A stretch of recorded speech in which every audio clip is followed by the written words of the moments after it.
آية الله في حزبه وعلى آله وصحبه الذين لقوا قوة الوجد بقربه وتبينهم بظلال شرف الأصل بمده وحبه ما قالت وانا بنشر ذكراه اللهم صل وسلم اشرف الصلاة والتسليم على سيدنا محمد الرؤوف الرحيم. اللهم صل وسلم وبارك عليه وعلى آله وصحبه. بسم الله الرحمن الرحيم. أما بعد، فلما تعلق إرادة الله في العلم القديم بظهور أسرار التخصيص للبشر الكريم بالتقديم والتقريب نفذت القدرة الباهرة بالنعمة الواسعة والمنة الغامرة فانفلقت بيضة التصوير في العالم المطلق الكبير عن جمال مشهود بالعين حاول لوصف الكمال المطلق والحسن التام والزين فتنقل ذلك الجمال الميمون في الأسرار الكريمة والبدون فما من صلب اللهم إلا وتمت عليه من الله النعمة فهو القمر التام الذي يتنقل في بروجه لتشرف به موضع استقراره موضع خروجه وقد قضت الأقدار الأزلية بما قد أظهرت من سر هذا النور ما أظهر وخصصت به من خصصت فلا يستقر في الأصنام الفاخرة والأرحام الشريفة الطاهرة حتى برز في عالم الشمالة بشرا لا كالبشر ونورا حير الأفكار ظهوره وظهر فتعلقت همة الراكب هذه الهروب بأن يرغم في هذا القرطاس ما هو لديه من عجائب ذلك النور المعروف وإن كانت الألسن لا تكفي بعشر أوصاف ذلك الموصوف تسويقا للسامعين من خواص المؤمنين وترويحا للمتعلقين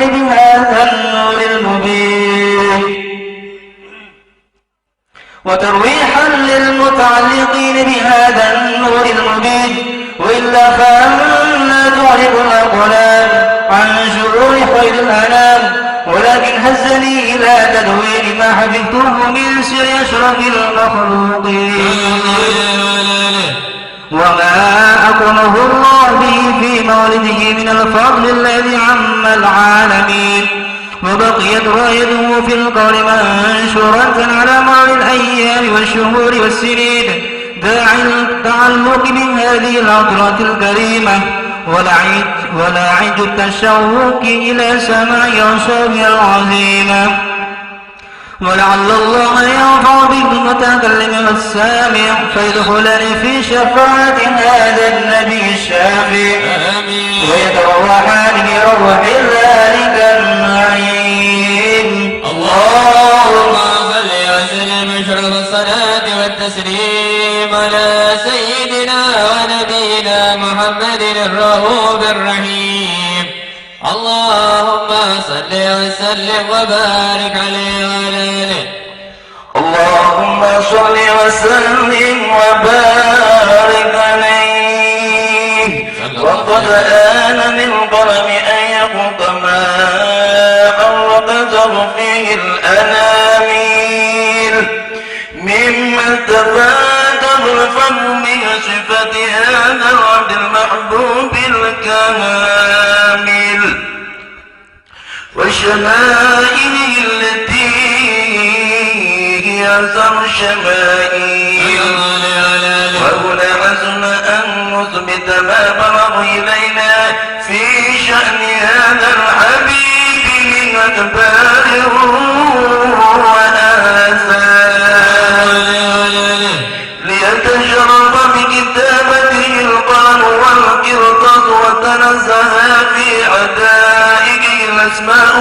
والأبصار. اللهم صل وسلم وقد بلغنا في الأحاديث المشهورة أن أول شيء خلقه وهو النور وتوفي هذه السورة. صلى الله عليه. فالنور هذا الحبيب أول مخلوق برز في العالم، ومنه تفرع الوجود خلقا بعد خلق فيما حدث وما تقادم. وقد أخرج عبد الرزاق بسنده عن جبير بن عبد الله الأنصاري رضي الله عنهما قال: قلت يا رسول الله بأبي وأمي أخبرني عن أول شيء خلقه الله قبل الأشياء. قال: يا جبير إن الله خلق قبل الأشياء نور نبيك محمد صلى الله عليه وسلم من نوره. وقد ورد من حديث أبي هريرة رضي الله عنه أنه قال: قال رسول الله صلى الله عليه وسلم: كنت أول النبيين في الخلق وآخرهم في البعث. وقد تعدت الرواية بأنه أول الخلق وجودا أشرفهم مولودا. ولما كانت سعادة الأبدية لها ملاحظة خفية انتصر من شاءت من البرية بكمال الخصوصية، فاستودعت هذا النور المبين أسند وبطون من شرفه من العالمين، فتنقل هذا النور من صلب آدم ونوح وإبراهيم حتى أوصلت رؤية عين القديم إلى من خصته بالتكريم أبيه الكريم عبد الله بن عبد المطلب ذي القدر العظيم، وأمه التي هي في المعارف أمينة السيدة الكريمة آمنة، فتلقاه صلب عبد الله فألقاه إلى باطنها وتمثل أشياءها ببعض معونة الذي محافظة على حقها للدرة وصونها، فدمته برعاية الله كما ورد عنها حملا حفيظا لا تجد له سقاما، وناداه علما ولا إلها حتى مر شهر بعد شهر من حمله، وقرب وقت برزه إلى عالم الشهادة لتنبسط على أهل هذا العالم فيضاء فضله وتنتصر فيه آتاه مجد الصغير. اللهم صل وسلم أشرف صلاة وسلم على سيدنا ونبينا محمد الرؤوف الرحيم. اللهم صل وسلم وبارك عليه وعلى آله.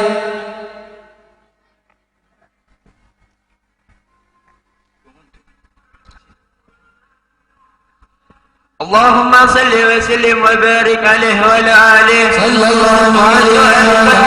البرة المكنونة والجوهرة المصونة وكون كله يصبح ويمسي في السرور صلى الله عليه وسلم. هذا الصراط والعيون متصوفة إلى بروز متسوقة إلى اتقاء زواهر صلى الله عليه وسلم لقريش نطقت بفيسه العبارة معلنة بكمال البشارة وما من حمل في ذلك الآن إلا أتت في حملها صلى الله عليه هذا الإمام ولم تزل الأرض والسماوات متضمحة بإدره فراه بملاقة أشرف البريات وبرزه من عالم الخفاء إلى عالم الظهور بعد تنقله في البطون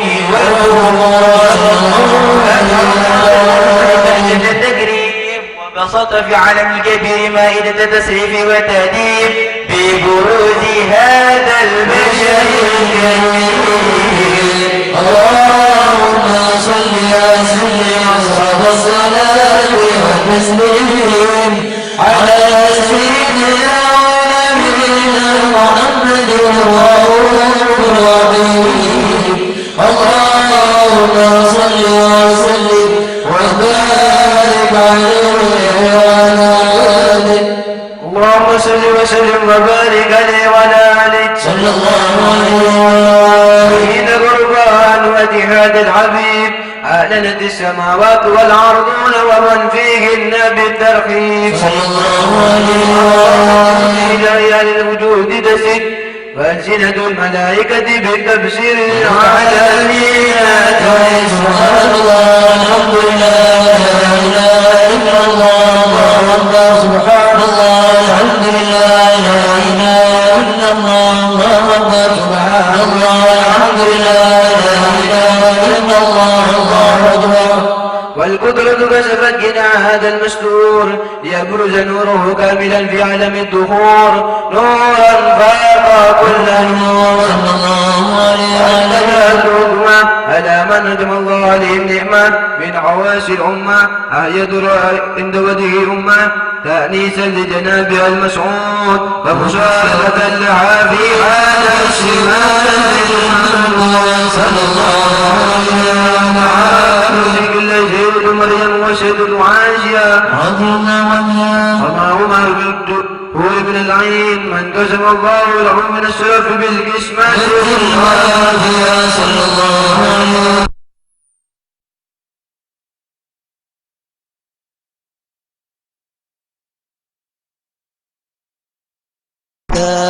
يا رسول السلام عليك يا حبيب سلام عليك صلوات الله عليك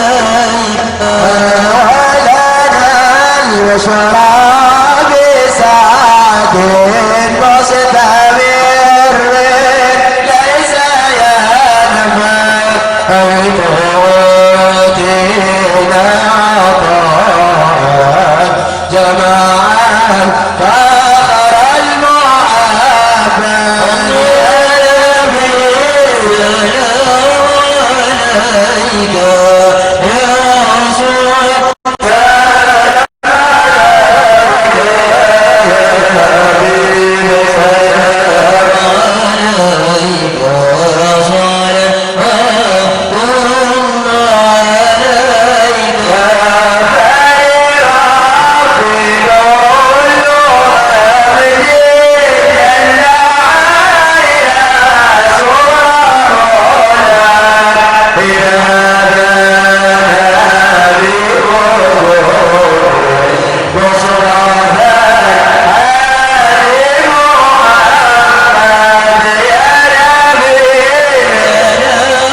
اللهم صل وسلم وبارك عليه وعلى آله. وحين برز صلى الله عليه وسلم من بطن أمه برز رافعا طرفه إلى السماء ومن بذلك رفيع إلى أن له شرفا على مجده السماء. وكنوة المولد السيد الكونين من الشهور شهر ربيع الأول ومن الأيام يوم الاثنين. وموضع ولايته وقبله بحرمين. والورد أنه صلى الله عليه وسلم ولد مهتونا مكهولا مكتوءا شرا صلى الله عليه وعلى آله. تولت ذلك لشرفه عند الله أيدي القدراء ومبرزه إلى هذا العالم ظهر من العجائب ما يدل على أنه أشرف المخلوقين وأفضل الحبائب. فدرج أن عبد الرحمن بن أوف عن أمه الشفاء رضي الله عنهما قال اسلم ولدت آمنة رضي الله عنها رسول الله صلى الله عليه وسلم وقع على يدي فاستهل فسمعت قائلا يقول رحمك الله أو رحمك ربك. قالت الشفاء فأعطى ما بين المشرق والمغرب حتى ندوت إلى باب بسور الروم ثم ألبست وأزجعته فلم أسب أن غشيتني ظلمة ورعب وبشارية أي يميني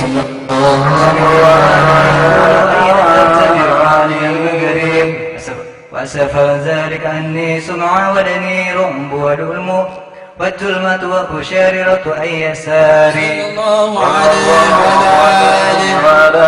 سمعت قائلا يقول أين ذهبت بي؟ قال إلى المشرق. قالت فلم يزل الحديث مني على بال استبتعث الله فكنت من أول الناس وكم ترجمت السنة من عظيم المعجزات وباهر الآيات البينات صلى الله عليه وسلم ونعينيتي في كل حين ترعى وأنه الهادي إلى الصراط المستقيم. اللهم صل وسلم وسلم الصلاة والتسليم على سيدنا ونبينا محمد الرؤوف الرحيم. اللهم صل وسلم وبارك عليه وعلى آله. اللهم صل وسلم وبارك عليه وعلى آله صلى الله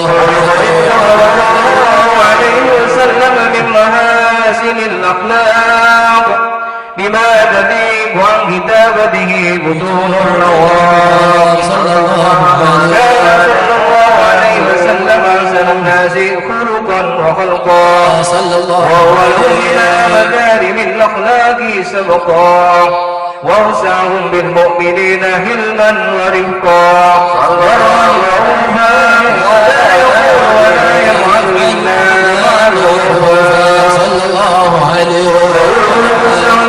واللفظ المطول على من على المعنى الجذر إذا دعاه المسكين أجابه إجابة معجلة وهو له الشبيب الرحيم لليتيم والأرملة وله الرجل في أملاك الهيبة القوية التي ترتعد منها ورأس الأقوياء من البرية والمنازل وبعرف ذكره تطيبت المجالس والمآخر صلى الله عليه وسلم جامع الصفات الجمالية والمنفرد بخلقه وخلقه بأشرف خصوصية صلى الله عليه وسلم بالبرية محمود إلا وهو متلقى عن زيد الوجود صلى الله عليه وسلم الحبيب وشأنه وله المنى في مجده وأمكانه صلى الله عليه وتعالى مجدها أخرج على نجم السهى بعنانه بتكوين ما كون المؤمن وقائم ولد النبي الكريم وإكاية ما أكرم الله به هذا العبد المقرب من التكريم والتعظيم والخلق العليم صلى الله عليه وسلم نفسك عندك الأقلام في هذا المقام وأقرأ السلام على سيد الأنام. السلام عليك أيها النبي ورحمة الله وبركاته. السلام عليك أيها النبي ورحمة الله وبركاته. السلام عليك أيها النبي ورحمة الله وبركاته. وبذلك يصل الخلق كما يصل التقدير وعليه أفضل الصلاة والتسليم. اللهم صل وسلم وصل صلاتي والتسليم على سيدنا ونبينا محمد الرؤوف الرحيم. اللهم صل وسلم وصلى وسلم واشرع الصلاة والتسليم على سيدنا ونبينا محمد الرؤوف الرحيم. آمين. بسم الله الرحمن الرحيم. الحمد لله رب العالمين. اللهم صل وسلم على سيدنا محمد في الأولين. اللهم صل وسلم على سيدنا محمد في الآخرين. اللهم صل وسلم على سيدنا محمد في كل وقت وحين. اللهم صل وسلم على سيدنا محمد في الملأ الأعلى إلى يوم الدين. اللهم صل وسلم على سيدنا محمد وعلى آله وصحبه أجمعين. ولما نظم فكر من دار الأوصاف المحمدية عقودا توجهت إلى الله متوسلا بسيدي وحبيبي محمد صلى الله عليه وآله وسلم أن يجعل سعيي فيه مشكورا وفعلي فيه محمودا وأن يكتب عملي بالأعمال المقبولة وتوجهي بالتوجهات الخالصة والصلات الموصولة. اللهم يا من إليه تتوجه الآمال فتعود ظافرة وعلى باب الجديد حتى الرهان وتكشف منه البيوضات الغامرة. نتوجه إليك أشرف الوسائل لديك سيد المرسلين عبدك الصادق الأمين سيدنا محمد الذي أمت رسالته العالمين أن تصلي وتسلم على تلك الذات الكاملة مستودع أمانتك وحفيد سرك وحامل راية دعوتك الشاملة الأمين الأكبر المربوب لك والمخصص بالشرف الأفخر في كل موطن من مواطن القرب ومنهار قاسم إمدادك بعبادك وسلكك وإرشادك لأهل وجهتك سيد الكونين وأشرف الثقلين العبد المحبوب الخالص المخصوص منك بأجل الخصائص. اللهم صل وسلم عليه وعلى آله وأصحابه وأهل حضرتك ربه من أحبابه.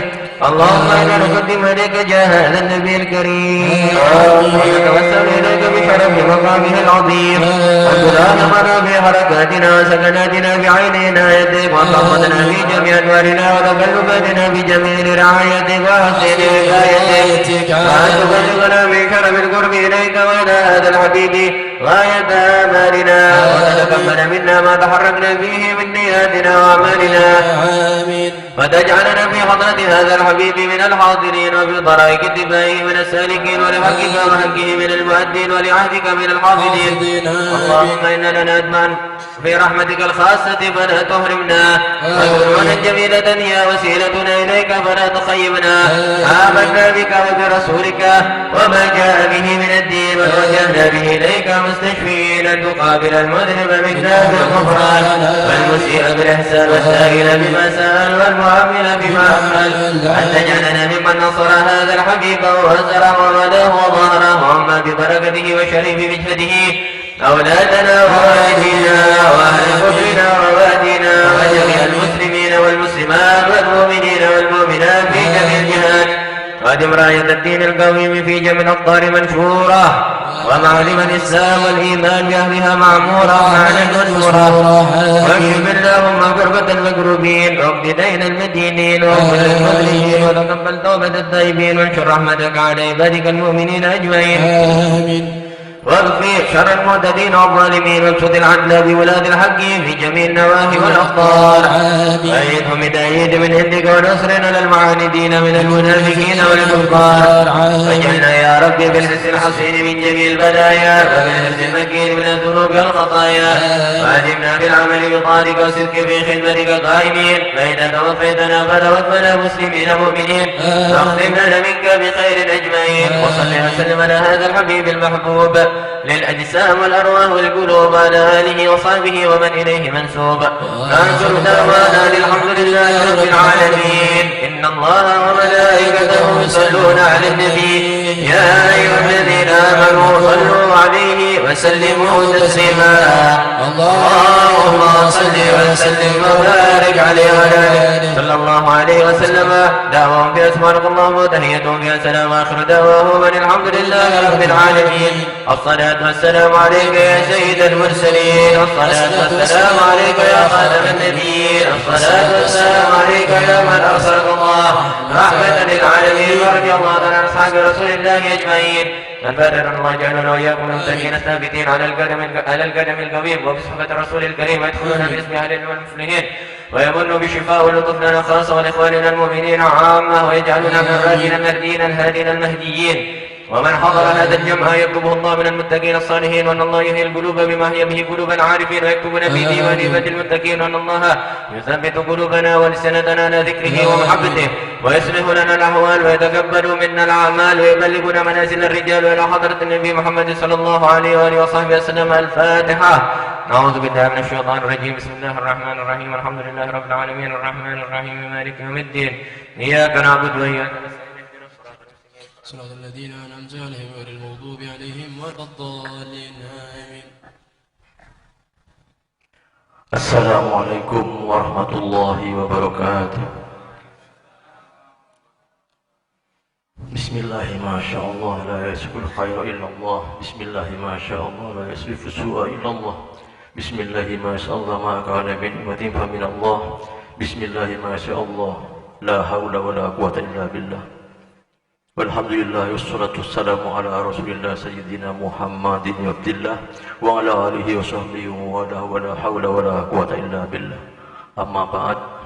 Al-Mukarramun, para alim, para habaib, wabil khusus Al-Ustadz Habib Hasan Ridha Al-Muhdar, para sepuh, para undangan tentara tansi dan kula hormati, juga keluarga besar dari Mempelai Putra, Bapak Supandi, sekeluarga. Tak lupa petugas dari kantor urusan agama Kecamatan Panarukan, Maram Samangkin, diwakili oleh Ustadz Muhammad Rosyidi SHI, juga saya hormati Ustadz Muhammad Haris Nawawi, langkong kimin ngabeki pangkingan Maram Samangkin kita mensyukur kehadiran Allah Subhanahu wa taala sekalima kita ampun kepada nikmat dari Allah, kong langkong nikmat iman Islam, juga nikmat sehat sempat kantos bisa hadir dalam tempat yang baru kepada itu. Salawat salam moga-moga tetap atas Nabi kita Muhammad sallallahu alaihi wasallam, serta keluarga, sahabat, baik pun ila akhir zaman. Para hadirin yang terhormati, atas nama Ustadz Muhammad Haris Nawawi dan kula mengaturaki matur sekarang kong atas rabuna para ajudan setia yang paling setuaki memenuhi undangan nepon dalam acara Maulid Nabi Muhammad sallallahu alaihi wasallam. Saya dirangkai deki dengan pelaksanaan akad nikah yang kita dento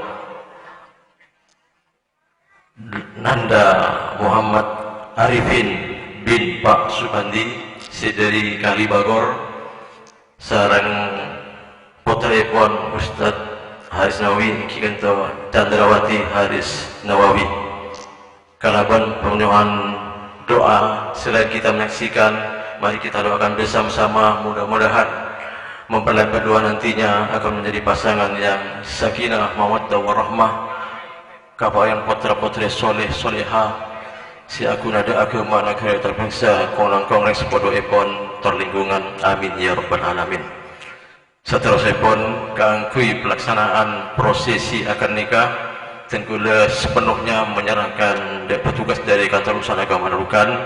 Namun banyak on diki untuk khutbah nikah pun ikadento banyak on dari Syekh Bait sehingga tore diki kain ikadento Al Ustadz Al Habib Hasan Ridha Al Muhdar. Karepon terakhir dan kula mungkin atas nama Pak atau Ustadz Muhammad Haris Nawawi, beda hal seorang yang berkenan Tengkula atas nama beliau juga atas nama pribadi maupun dari hal seorang terutama pengotor Tengkulanya Sapora secara dari pun akhir kalam. Wassalamualaikum warahmatullahi wabarakatuh.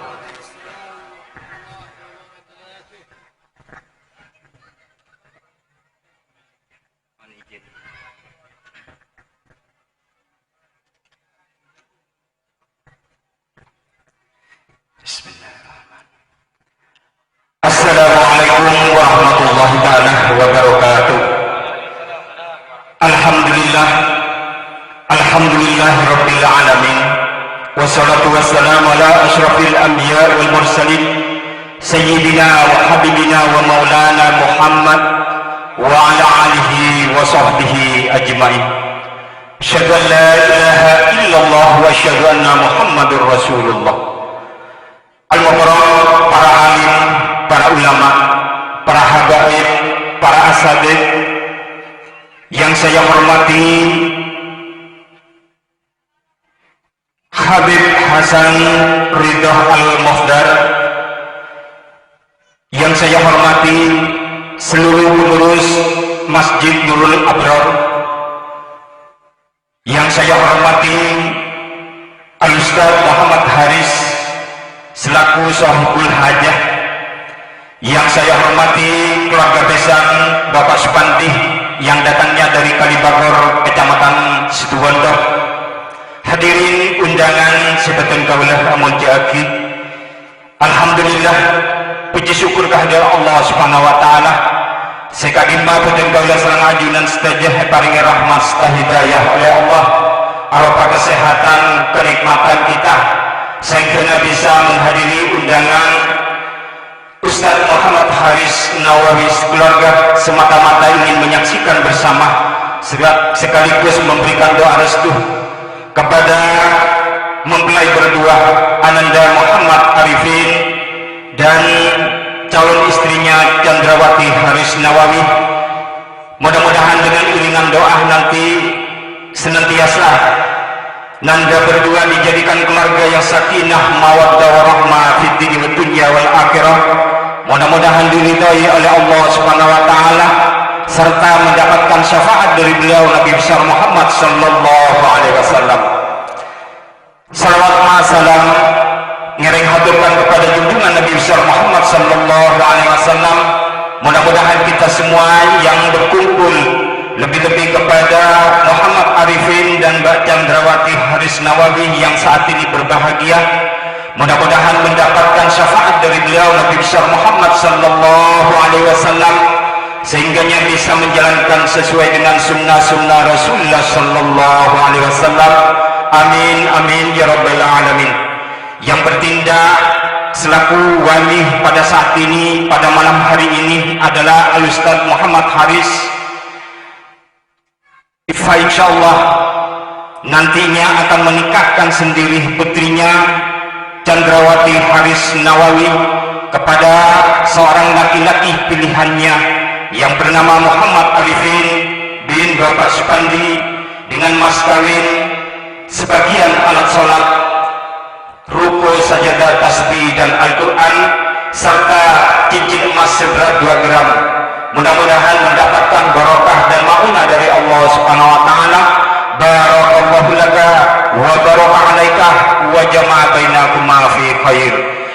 Hadirin undangan sebetul kaulah amun jaki, marilah saksikan bersama yang diawali dengan pembacaan khutbah nikah oleh Habib Hasan Ridho Al-Muhdar sekaligus nanti doa.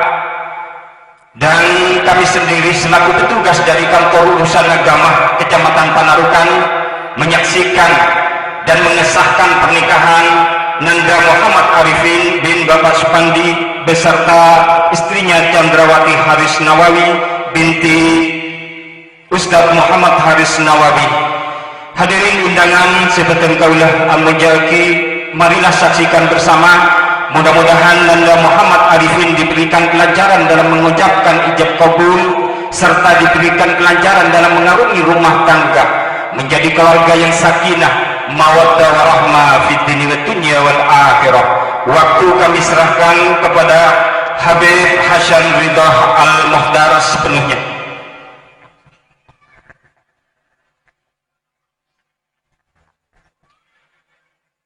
Assalamualaikum warahmatullahi ta'ala wabarakatuh. Alhamdulillahil mahbudi bi ni'matih, al-ma'budi bi qudratihi, al-marhubi min 'adabihi wa satwatih, al-muta'i sultanuh, an-nafidhi amruhu fi samaihi wa ardih. Khalaqal khalqa bi qudratihi wa mayyazahum bi ahkamihi wa 'azzahum bi dinihi wa akramahum bi nabiyhi Muhammadin sallallahu alaihi wa alihi wasallam. أن الله تبارك اسمه وتعالى عظمته جعل المصاهرة نسبا لاهقا وأمرا مفترضا أوشج به الأرحام وألزم الأنام.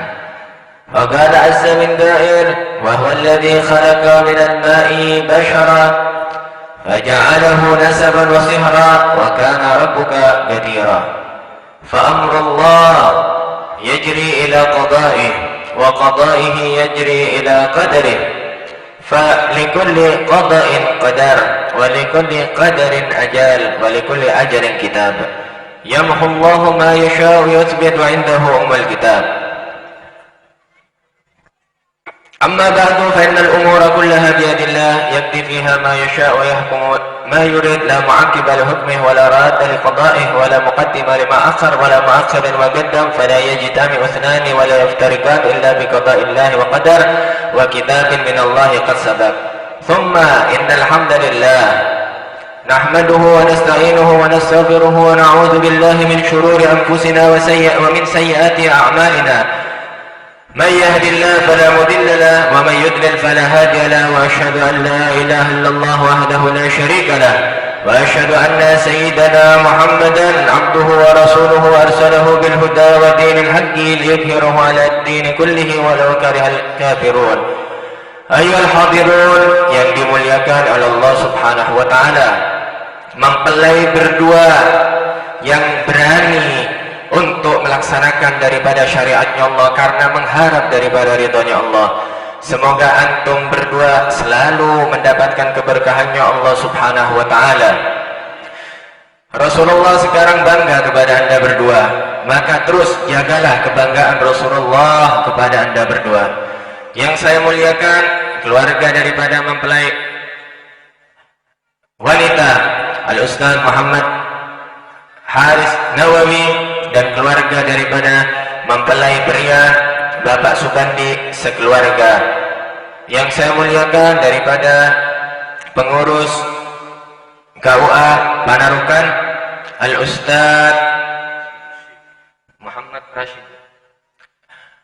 Al-Ustaz Muhammad Rashidi, semoga beliau oleh Allah Subhanahu wa taala selalu diberikan keikhlasan di hati beliau, dijadikan beliau daripada pejuang-pejuang Nahdlatul Ulama, pengikut daripada wali-wali-Nya Allah Subhanahu wa taala, dan juga kepada segenap pengurus Ta'mir Masjid Nurul Abrar, yang mana Allah Subhanahu wa taala semoga memuliakan beliau-beliau, memberikan beliau-beliau kekuatan untuk mengurusi daripada rumah Allah. Semoga beliau-beliau ini diangkat derajatnya oleh Allah Subhanahu wa taala, dan seluruh hadirin umat Rasulullah, umat yang dibanggakan sama Rasulullah, umat yang dicinta sama Rasulullah, umat yang disayang sama Rasulullah sallallahu alaihi wasallam.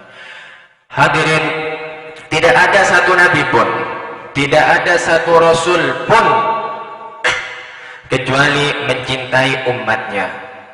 Kan tapi hadirin, yang paling cinta, yang paling sayang, bahkan sama Allah, diberikan kepada umatnya keistimewaan sampai beliau sendiri bangga memiliki daripada kita-kita umat. Beliau adalah Sayyidul Wujud, Rasulullah sallallahu alaihi wa alihi wa sahbihi wasallam. Hadirin, Rasulullah sallallahu alaihi wa alihi wa sahbihi wasallam, beliau kesayangannya kepada umat, cintanya kepada umat, sangat inginnya umat beliau agar mendapatkan ridhonya Allah, agar berkumpul di surga, yang mana surga tersebut tidak diciptakan kecuali sudah dicap sebagai kediaman Rasulullah sallallahu alaihi wasallam. Beliau oleh Allah subhanahu wa ta'ala didukung, beliau sama Allah diberikan apapun daripada harapan-harapan beliau untuk umat beliau, yang mana hadirin cintanya beliau kepada umatnya tidak bisa dibayangkan oleh kita-kita. Cintanya beliau kepada umatnya bukan sandiwara. Cintanya beliau kepada umatnya selalu menempel kepada hati beliau. Bahkan ketika beliau mendapatkan nikmat paling besar, melihat zat Allah subhanahu wa ta'ala, tetap beliau mengucapkan Assalamu alaina wa ala ibadillahis salihin. Cinta sekali beliau kepada kita-kita ini hadirin. Termasuk daripada kecintaan beliau kepada umatnya, beliau sendiri yang menganjurkan umatnya untuk menikah. Beliau sendiri yang menyponsori umatnya untuk menikah. Beliau yang minta kepada Allah agar umatnya diangkat derajatnya, barokahnya nikah. Hadirin, dikatakan di ayat Quran, di dalam khutbah nikah yang pernah diutarakan oleh Rasulullah sallallahu alaihi wasallam ketika beliau menikahkan putri beliau Sayyidatuna Fatimah Az-Zahra dengan Sayyiduna Ali bin Abi Thalib. Beliau mengatakan, amma ba'du fa innallaha 'allan nikah wa nadaba ilaihi biqaulihi. Allah lah yang menghalalkan pernikahan, karena Allah mengharamkan daripada berzinahan. Allah beri kepada hamba-hambanya Allah hadiah nikah, yang mana pernikahan tersebut membawa keberkahan. Wa nadaba ilaihi, dan Allah sangat menganjurkan kepada pernikahan. Biqaulihi wa anqihul ayama minkum was-salihina min ibadikum wa imaikum iyakunu fuqara'a yughnihimullahu min fadlih. Nikahkan putri-putri kalian, nikahkan putra-putra kalian, nikahkan putri-putri kalian, carilah mantu-mantu hamba-hambanya Allah yang dapat memimpin putri-putri kalian untuk lebih dekat kepada Allah subhanahu wa ta'ala. Janjinya Allah, kalau mereka tidak memiliki apa-apa saja atau fakir, Allah lah yang akan memberikan kecukupan kepada mereka. Wallahu wasi'un alim. Wa harrama as-sifaha wa au'ada alaihi biqaulihi. Kata Nabi, Allah subhanahu wa ta'ala telah mengharamkan perzinahan. Biqaulihi wa la taqrabuz zina. Jangan dekat-dekatin zina, walaupun hanya daripada chatting. Innahu kana fahishatan wa sa'a sabila.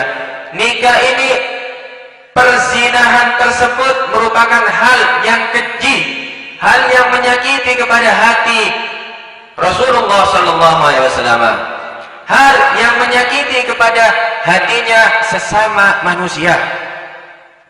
Perzinahan tersebut wasa'a sabila, dan jalur yang buruk untuk ditempuh oleh manusia. Wa qala ta'ala amiran bitaqwahu. Allah subhanahu wa ta'ala, kata Rasulullah, memerintahkan agar hamba-hambanya bertakwa kepada Allah subhanahu wa ta'ala. Rasulullah dimanapun ada hal-hal yang diberkahi sama Allah subhanahu wa ta'ala, tidak pernah beliau luput daripada wasiat takwa. Beliau membacakan 3 ayat. Yang pertama, ya ayyuhalladzina amanu taqullaha haqqa tuqatih wa la tamutunna illa wa antum muslimun. Ayat yang kedua hadirin, Rasulullah membacakan ya ayyuhan nas ittaqu rabbakum alladzi khalaqakum min nafsin wahidah wa khalaqa minha zawjaha wa batha minhuma rijalan katsiran wa nisaa fattaqullaha alladzi tasaaluna bihi wal arham innallaha kana 'alaikum raqiba.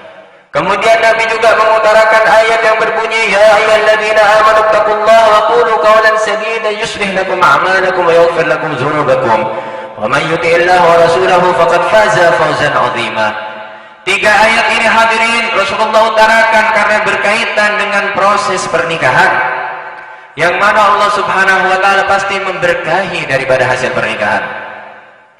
Dan Nabi sendiri hadirin menganjurkan kepada umat beliau nikah. Bahkan beliau memberikan harapan kepada umatnya untuk memperbanyak daripada proses pernikahan. Beliau berkata hadirin, dengan ini Rasulullah mengharap kepada siapapun yang menikah daripada umat beliau agar menambah umat untuk beliau. Beliau berkata, tazawwaju tanakahu taksuru fa inni mubahin bikumul umama yaumal qiyamah. Nabi hadirin dari cintanya kepada kita, beliau berkata, tazawwaju tanakahu, ayo nikah, taksuru, kalian nanti akan banyak kalian menyebar di seluruh penjuru dunia. Kemudian kata beliau ngomong bagaimana hadirin dari sayangnya kepada kita-kita, fa inni mubahin bikumul umamah, gara-gara kalian kalau menikah sampai memiliki banyak keturunan, saya bisa membanggakan umat gara-gara kalian mau banyak nikah. Maksudnya hadirin, kalau kita menikah banyak daripada putra-putri kita, Rasulullah bangga kepada siapapun saja yang menikah dan banyak daripada keturunannya. Bersyukur Rasulullah karena ditambah umatnya beliau dengan kita. Rasulullah memiliki keturunan hadirin dari jalur Sayyidina Hasan dan Sayyidina Husain. Kan tapi kalau beliau membanggakan umat kepada Rasul-Rasul terdahulu dari jalur yang Sayyidina Hasan dan Sayyidina Husain tidak cukup. Oleh karena itu beliau mengajak seluruh umatnya untuk menikah. Siapapun yang menikah berarti mendukung Rasulullah. Berarti yang tidak menikah berzina berarti menyakiti hati beliau. Oleh karena itu hadirin, semarak nikah. Bahkan Rasulullah SAW beliau hadirin membanggakan putrinya beliau yang dilamar dengan sedikit daripada uang. Tahu hadirin berapa? Hanya 400 keping uang perak. Yang mana wanita-wanita dulu ratusan keping uang emas.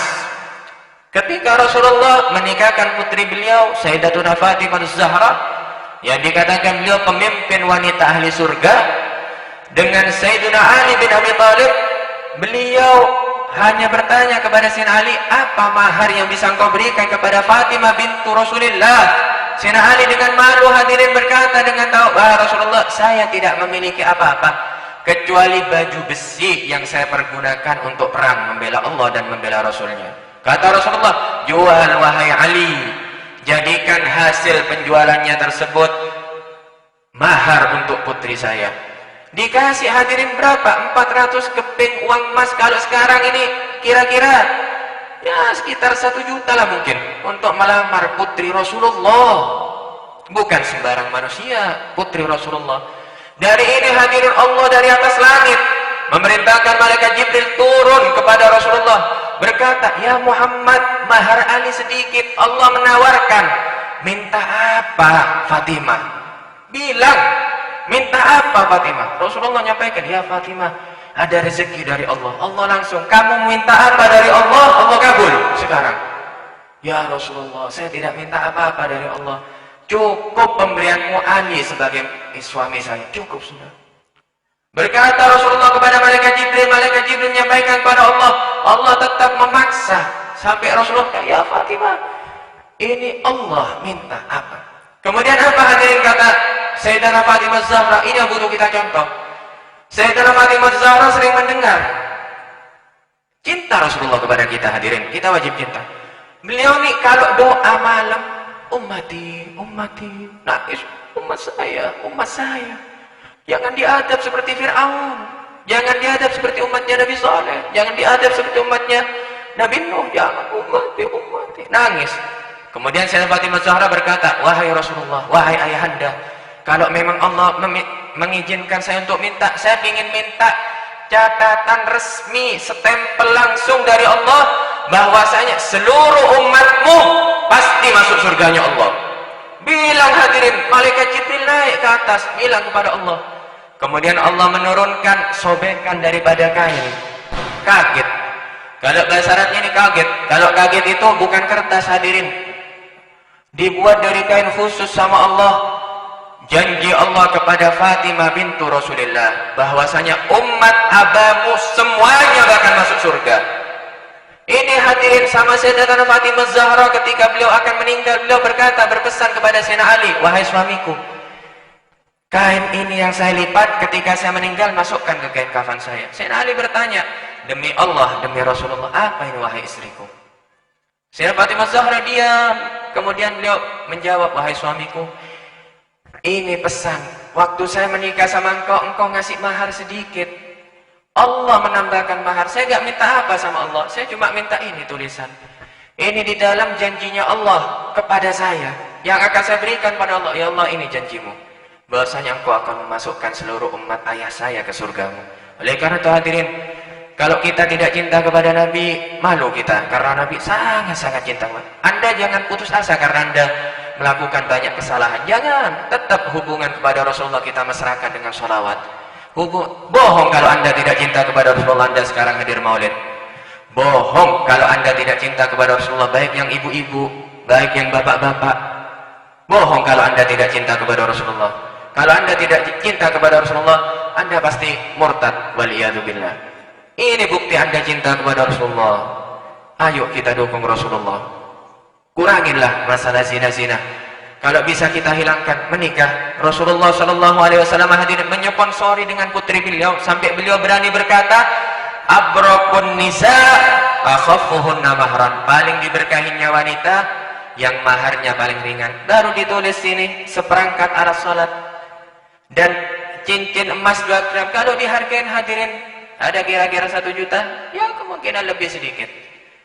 Murah hadirin, nikah begini. Rasulullah langsung memberi contoh kepada kita, putri beliau sendiri. Beliau bukan cuma ngomong, putri. Oleh karena itu, mahar tidak usah mahal, agar yang menikah lebih banyak hadirin.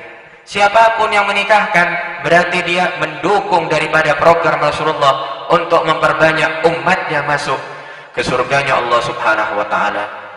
Bahkan hadirin, Nabi berkata kepada umat beliau, ketika ada seorang sahabat berkata akan bertirakat menghabiskan dirinya untuk ibadah kepada Allah siang malam, beliau marah hadirin, berkata, demi Allah, siapa yang paling takut kepada Allah?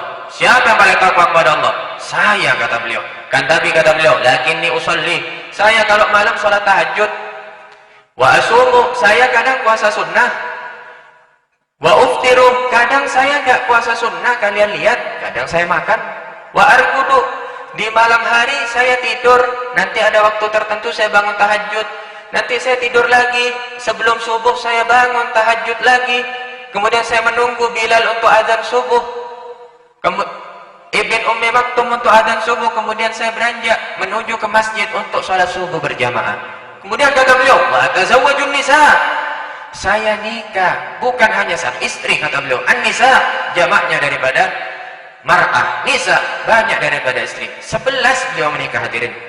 Ini kekhususan untuk Rasulullah. Ketika beliau meninggal, sisa 9 istri beliau ada di Aqidul Awam. Oleh karena itu hadirin, beliau sangat mengharap kepada kita untuk menikah. Ini untuk menikah, untuk memperbanyak. Oleh karena itu, siapapun daripada kita bermaksiat, ada istighfar. Siapapun daripada kita bermaksiat, ada sambungan kepada Nabi dengan salawat. Jangan khawatir, selagi umatnya Nabi pasti masuk surga. Oleh karena itu, dukung Rasulullah dengan kita banyak ibadah sedikit demi sedikit hadirin.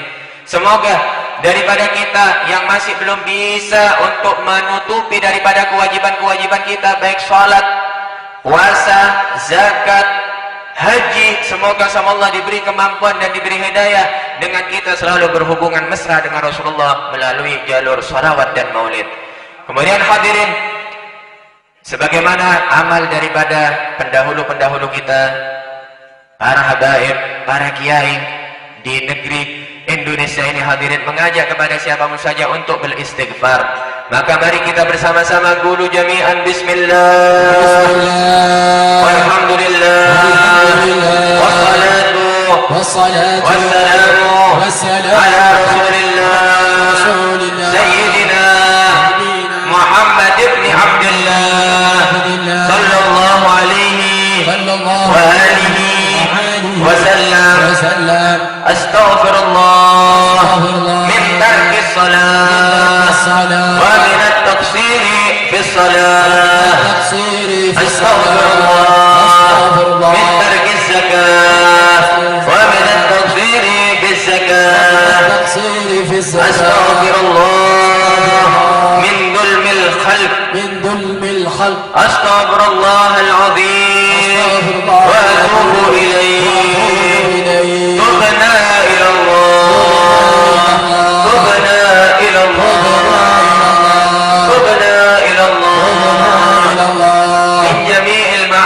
والذنوب جميع المعاصي والذنوب صغيرها وكبيرها وكبيرها أشهد أن لا إله إلا الله أشهد أن لا إله إلا الله وأشهد أن محمد رسول الله وأشهد أن محمد رسول الله آمنا بالشريعة وصدقنا بالشريعة وصدقنا بالشريعة وتبرأنا وقربنا من كل دين يخالف دين الإسلام. Semoga kita semua yang menghadiri proses akad nikah dan didahului dengan maulid, kita menyaksikan suatu yang disahkan sama Allah, yang dihalalkan sama Allah. Semoga ini menjadi sebab kita mendapat syafaat Rasulullah sallallahu alaihi wasallam. Yang hadir maulid pun semoga mendapat syafaat daripada Nabi sallallahu alaihi wasallam. Ibu-ibu yang semangat untuk subuhan daripada maulid, semoga Anda sekalian mendapatkan syafaat khusus dari Rasulullah sallallahu alaihi wasallam. Proses akad mempelai Ustadz Haris ini ya, Ustadz Haris ini.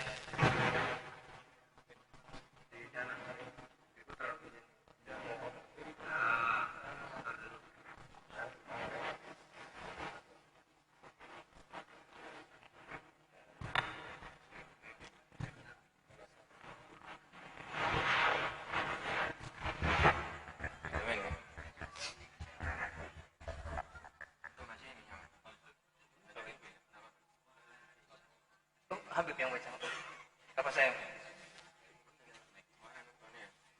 Antum pakai ini.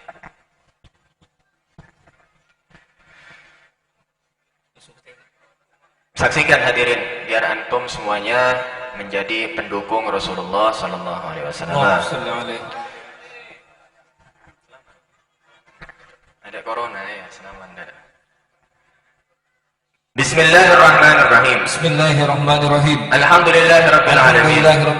Wassalatu wassalamu ala khairil mursalin wa ala alihi wa sahbihi ajma'in. Asyhadu an la ilaha illallah wahdahu la syarika lah wa asyhadu anna Muhammadan abduhu wa rasuluh. Usikum ibadallah wa iyaya bitaqwallah.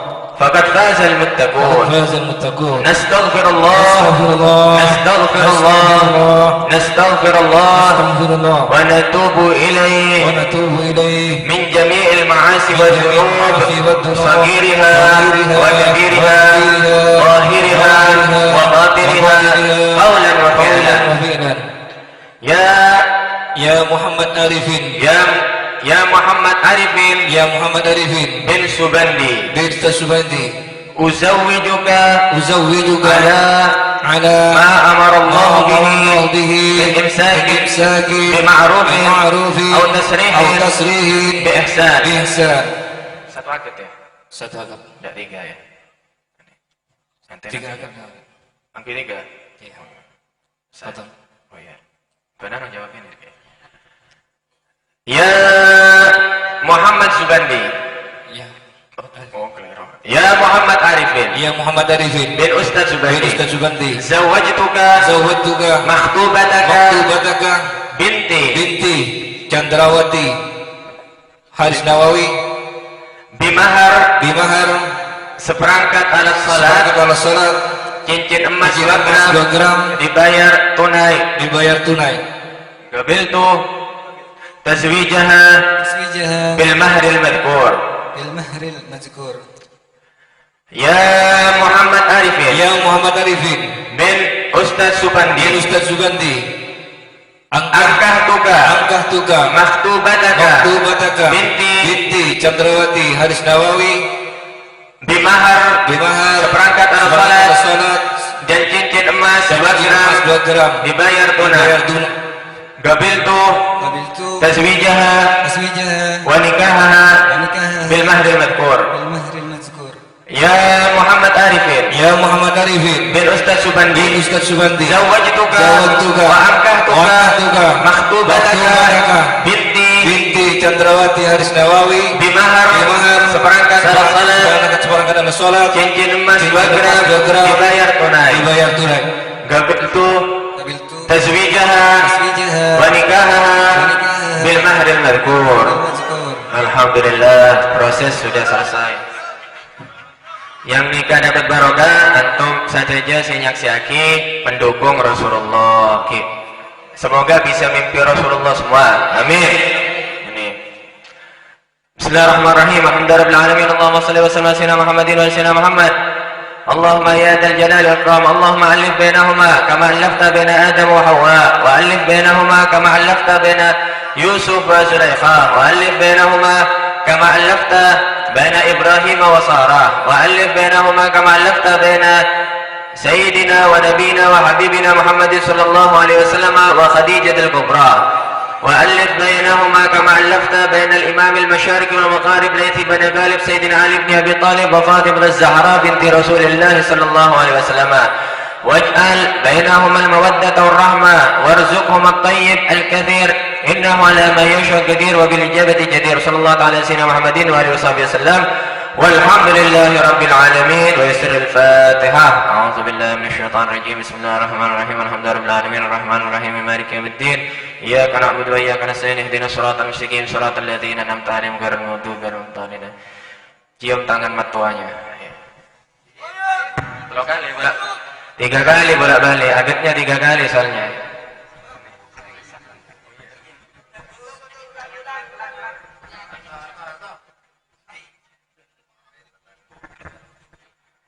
Alhamdulillah, barakallahu laka wa baraka alaika wa jama'a bainakuma fi khair. Alhamdulillah, barusan kita saksikan bersama sekaligus mendoakan bersama Ananda Muhammad Arifin bin Bapak Syubandi. Sudah sah pernikahan saudara dengan Chandrawati Haris Nawawi binti Ustaz Muhammad Haris Nawawi. Mudah-mudahan Nanda berdua dijadikan keluarga yang sakinah mawaddah warahmah fi dinil dunya wal akhirah. Mudah-mudahan diparinga judu pasteh dunia kantos akhirat. Mudah-mudahan mendapatkan syafaat dari beliau Nabi besar Muhammad sallallahu alaihi wasallam. Mudah-mudahan mendapatkan keturunan anak yang soleh dan soleha, serta diberikan tambahan rezekinah seluas sejember sebarokah kadita. Saya selaku petugas dari kantor urusan agama Kecamatan Panarukan memohon maaf yang sebesar-besarnya apabila ada pamator kacangkolangan dekas tejenah hadirin kon langkong deka Habib Hasan Ridha Al-Muhdar kadintah anyona maaf sesubung batasepon ihdinas siratal mustaqim summa salam wassalamualaikum warahmatullahi taala wabarakatuh. Untuk selanjutnya tanda tangan dari Ustaz selaku wali, para saksi juga mempelai putra.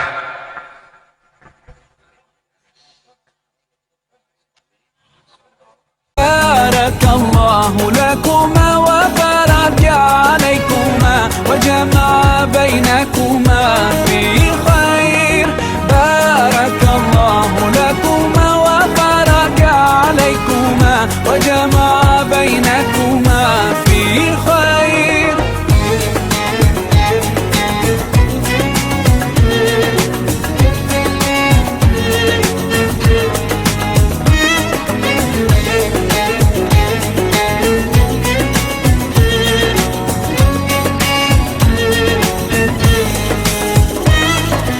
Barakallah, barakallah, barakallah, barakallah, barakallahu lakum wa lana, barakallahu lakum wa lana. Allah barik lahuma, Allah أدم حبهما الله صل وسلم على رسول الله الله تب علينا الله ارضى عنا الله اهد خطانا على سنة نبينا. Let's raise our hands and make dua like the Prophet taught us, and with one voice let's all say Barakallah بينكما